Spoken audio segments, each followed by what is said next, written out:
नमस्कार, के news national के मंच पे आपका स्वागत है। देखते हैं देश विदेश की अब तक की बड़ी खबरें। एक नजर हेडलाइंस पे। राष्ट्रपति रामनाथ कोविंद आज शिक्षक दिवस के खास मौके पर एक वर्चुअल कार्यक्रम में देश के 44 मेधावी शिक्षकों को सम्मानित करेंगे।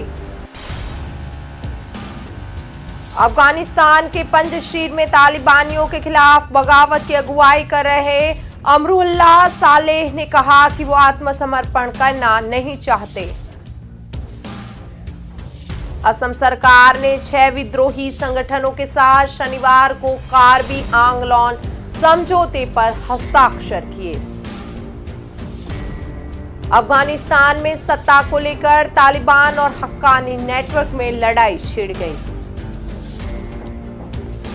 और विधानसभा चुनाव 2022 को लेकर पंजाब की राजनीति गरमाने लगी। पंजाब में समय का सबसे बड़ा मुद्दा केंद्र के खेती सुधार कानून और इसका विरोध कर रहे किसान रहे। खबर विस्तार से देखें तो आज टीचर्स डे के मौके पर राष्ट्रपति रामनाथ कोविंद ने शिक्षक दिवस के खास मौके पर एक वर्चुअल कार्यक्रम में देश के 44 मेधावी शिक्षकों को सम्मानित किया। बता दें कि इसी सप्ताह शिक्षा मंत्रालय के संयुक्त सचिव आर.सी. मीना ने मेधावी शिक्षकों की लिस्ट जारी की थी, जिसमें कोरोना महामारी के कारण इस साल भी वर्चुअल तरीके से ही इस समारोह को मनाया गया। कार्यक्रम सुबह 10 बजे से शुरू हुआ और ये कार्यक्रम 1 घंटे तक चला था। शिक्षा मंत्रालय के संयुक्त सचिव आर.सी. मीना ने बताया कि शिक्षा के क्षेत्र में उल्लेखनीय कार्य करने वाले 44 शिक्षकों को आज राष्ट्रपति रामनाथ कोविंद राष्ट्रीय शिक्षक पुरस्कार से सम्मानित करेंगे।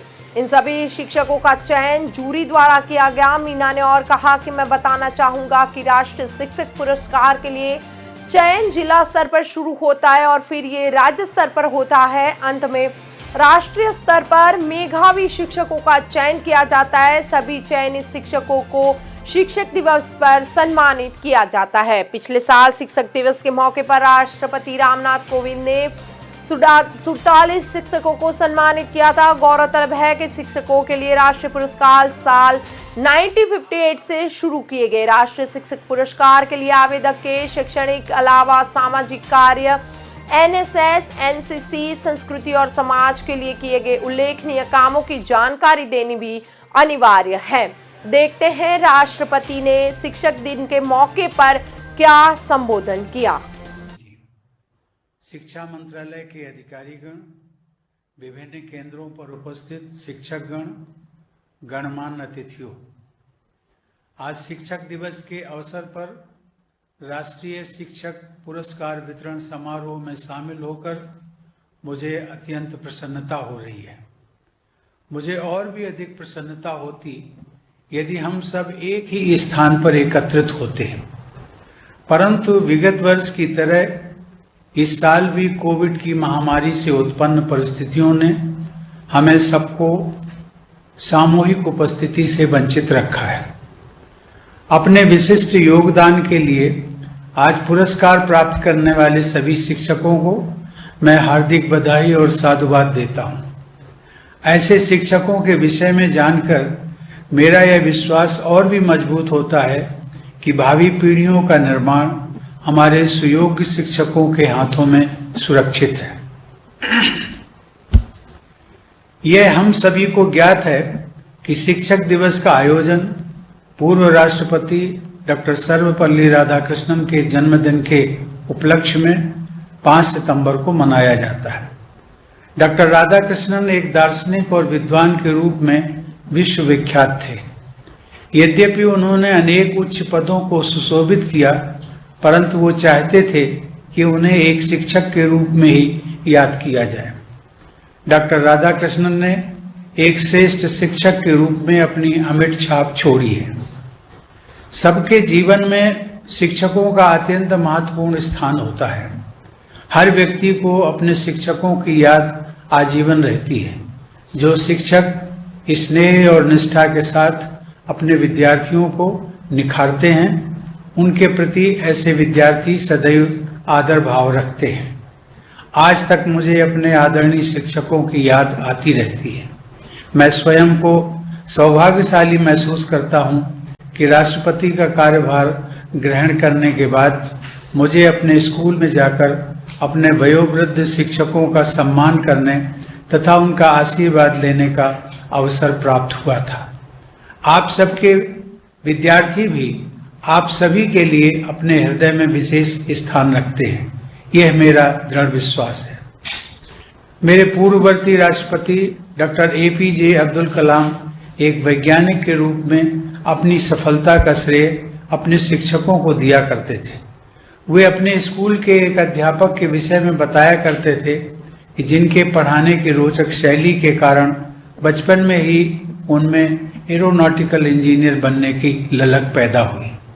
डॉक्टर APJ अब्दुल कलाम विद्यार्थियों को पढ़ाने के लिए इतने उत्साहित रहते थे कि उन्हें जब भी अवसर मिलता था वे अध्यापन कार्य में लग जाते थे।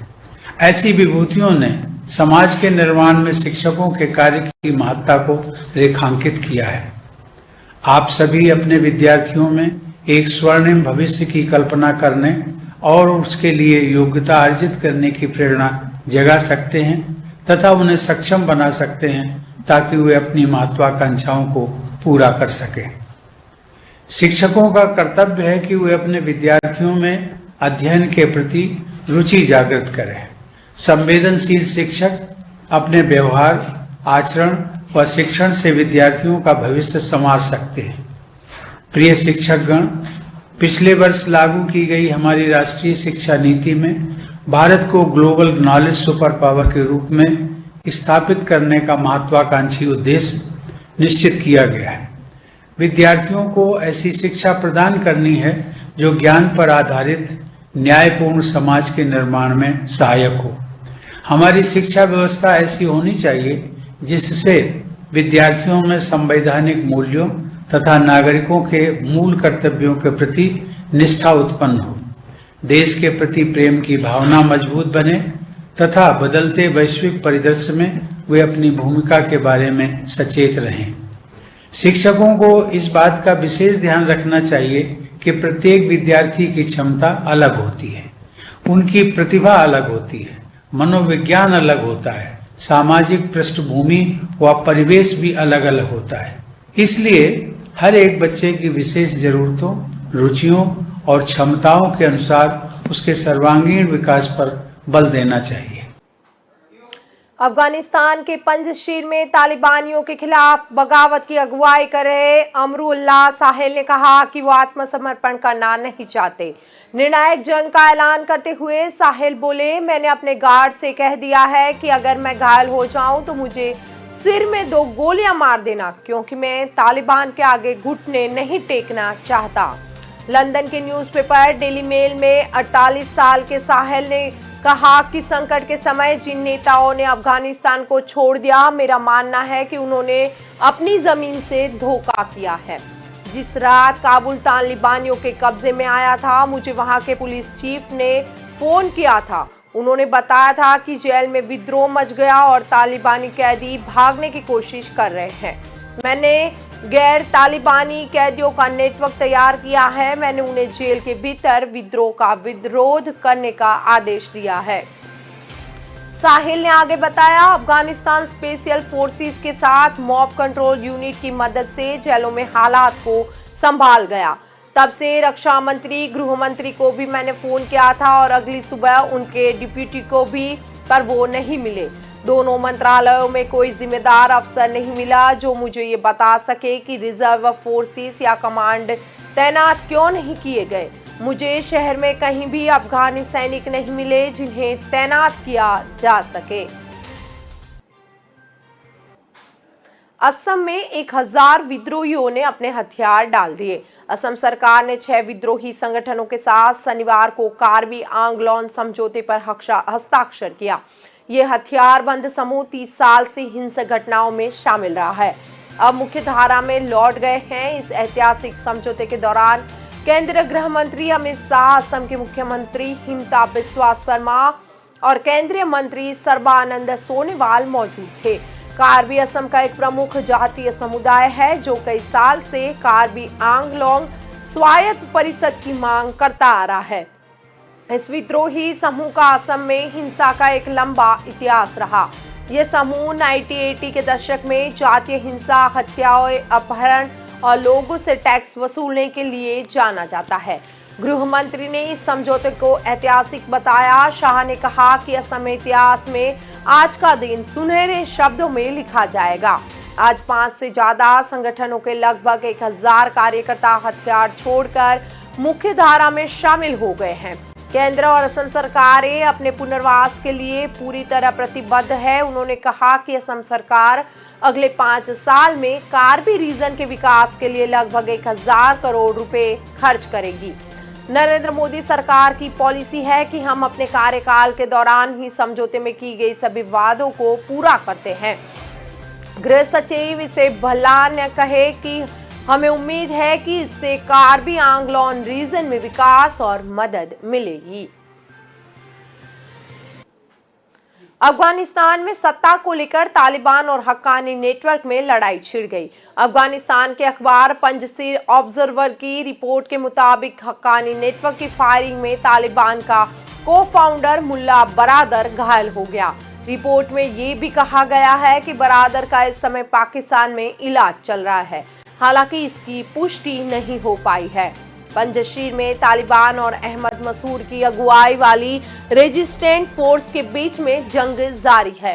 इस बीच रेजिस्टेंट फोर्स ने दावा किया है कि शनिवार को उसने 600 तालिबानियों को मार गिराया और 1000 तालिबानियों ने या तो सरेंडर कर दिया या उन्हें पकड़ लिया गया। वहीं अल जजीरा की एक रिपोर्ट के मुताबिक तालिबान का कहना है कि पंजशीर की राजधानी बाजारक और प्रांतीय गवर्नर के परिसर की ओर आने वाली सड़कों पर लैंडमाइन होने की वजह से वे लोग नहीं बढ़ पा रहे। अफगानिस्तान में तालिबानी सरकार के ऐलान से पहले पाकिस्तान की खुफिया एजेंसी ISI के chief lieutenant general Faiz Hamid के काबुल पहुंचने को लेकर कई प्रकार के सवाल उठ रहे हैं।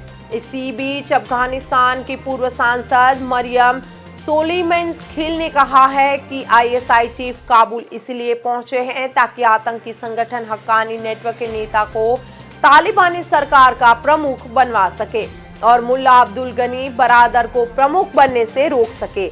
मरियम ने यह भी कहा है कि तालिबानी गुटों और मुल्ला बरादर के बीच हुए कई मुद्दों पर असहमति है और बरादर ने अपने लोगों को पंजशीर में चल रही जंग से दूर कर लिया। बता दें कि मरियम के बयान से पहले तक ये अटकलें थी कि मुल्ला बरादर ही तालिबानी सरकार का प्रमुख होगा। विधानसभा चुनाव 2022 को लेकर पंजाब की राजनीति गरमाने लगी। पंजाब में इस समय का सबसे बड़ा मुद्दा केंद्र के खेती सुधार कानून और इसका विरोध कर रहे किसान है। इसका बड़ा कारण पंजाब की 17% आबादी का प्रत्यक्ष या अप्रत्यक्ष तौर पर खेती बाड़ी से जुड़ा होना है। वहीं अब किसानों को लेकर शिरोमणि अकाली दल SAD बादल के प्रधान व पूर्व डिप्टी CM सुखबीर बादल व कांग्रेस सरकार के CM कैप्टन अमरिंदर सिंह अपने सामने हो गए हैं। सुखबीर ने कहा है कि मेरी पूरी लीडरशिप किसानों को जवाब देने को तैयार है।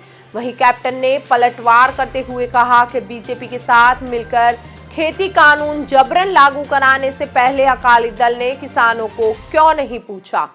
सुखबीर बादल ने कहा कि एक साथ 200 लोगों को जवाब नहीं दिया जा सकता, इसीलिए वे कह रहे हैं कि किसान संगठन एक दिन तय कर ले, जहां वे कहेंगे हमारी लीडरशिप वहां आकर उन्हें जवाब देंगी। हमारी खेती कानून को लेकर क्या राय है, सरकार बनने पर हम क्या करेंगे, हम सब जवाब देने को तैयार है। एक साथ बहुत सारे लोग बोलेंगे तो बात नहीं हो पाएगी। पहले भी जब किसानों की मांग के मुताबिक कानून में सुधार नहीं हुआ तो हमने NDA छोड़ दिया। कैप्टन अमरिंदर सिंह ने कहा कि अकाली दल पहले केंद्र सरकार के किसान विरोधी एजेंडे में शामिल रहा, बीजेपी के साथ मिलकर खेती कानून बनवाया। अब किसानों से बातचीत करके अकाली दल खुद को दूध का दूल्हा साबित नहीं कर सकता।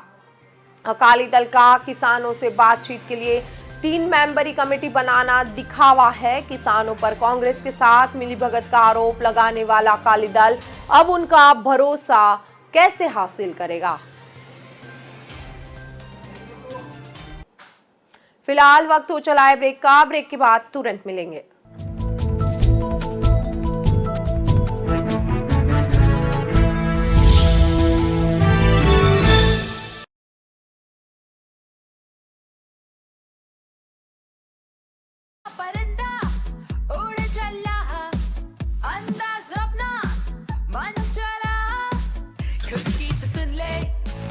जी भर के जी ले, रुकना ना तू अब ठहर।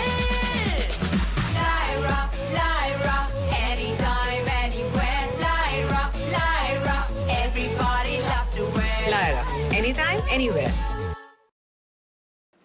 ब्रेक के बाद एक बार फिर के न्यूज नेशनल के मंच में आप सभी का स्वागत है।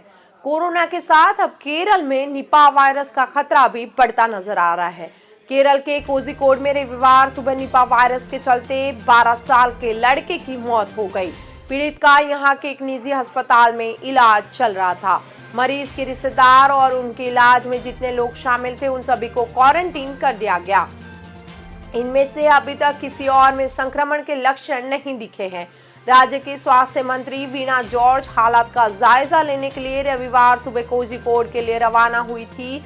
जॉर्ज ने कहा कि हमने स्थिति को संभालने के लिए टीमें गठित कर दी। कॉन्टेक्ट ट्रेसिंग और दूसरे उपाय पहले ही शुरू कर दिए गए। फिलहाल घबराने की कोई जरूरत नहीं है, लेकिन हमें सावधानी बरतनी होगी।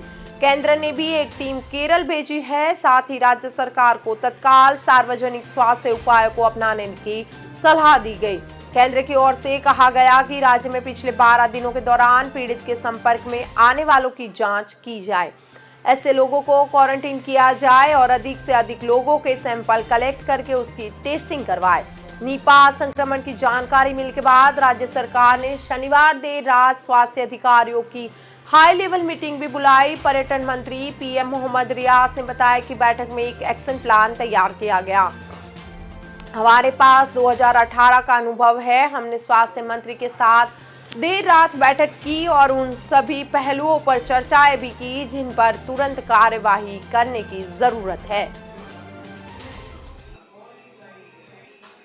सुप्रीम कोर्ट के चीफ जस्टिस एनवी रमना ने कहा कि देश के विभिन्न हाई कोर्ट में जजों की बहाली के लिए 82 नामों की सिफारिश कर दी गई है। उम्मीद है कि केंद्र सरकार इससे भी जल्दी करेगी। हाई कोर्टों में जजों के खाली पदों को भरना उनकी पहली प्राथमिकता है।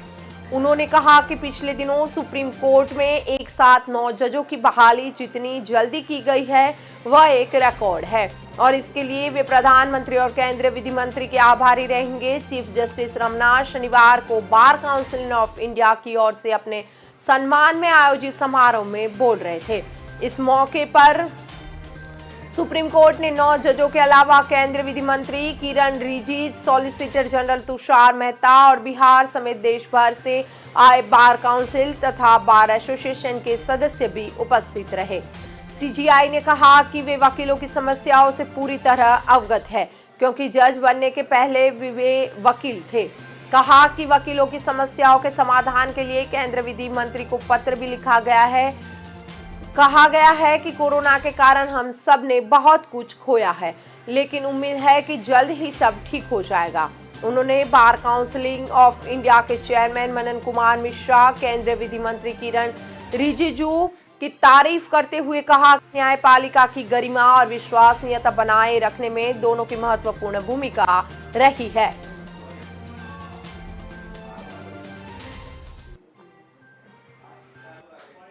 ममता बनर्जी का विधानसभा पहुंचने का रास्ता साफ होता नजर आ रहा है।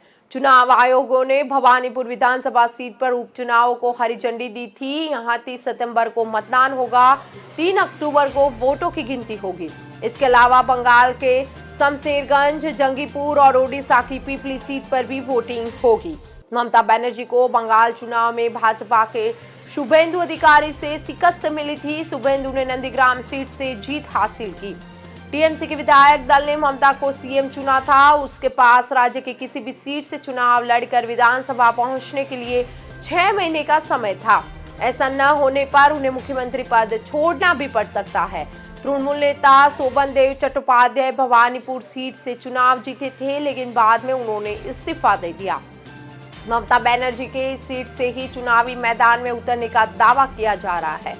बंगाल में उपचुनाव कराने की मांग को लेकर ममता ने भी 2 बार चुनाव आयोग के अधिकारियों से मुलाकात की थी। टीएमसी के एक प्रतिनिधिमंडल ने भी चुनाव आयोग से मुलाकात की थी।